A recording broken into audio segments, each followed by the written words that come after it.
Coming in at 2,000 pages, the 2016 budget is a fiscal roadmap for President Barack Obama's remaining 2 years and beyond.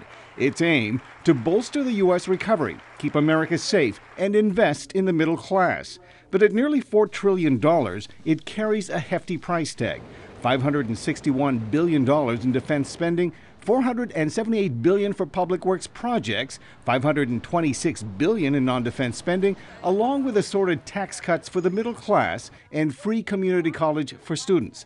Economist Diane Lim at the Committee for Economic Development in Washington says while the plan is commendable, it's also unrealistic.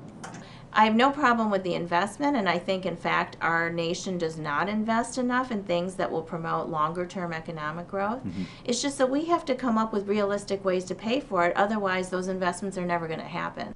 The budget proposes more than $2 trillion in tax hikes over the next 10 years, mostly on corporations and the wealthy to help pay for the initiatives.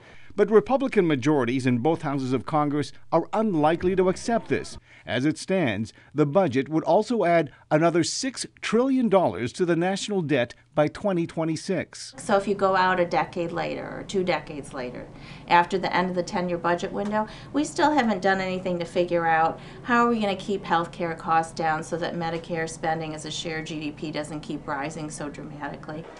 That should worry investors, says Lim, because the world's largest economy is only as good as its financial health.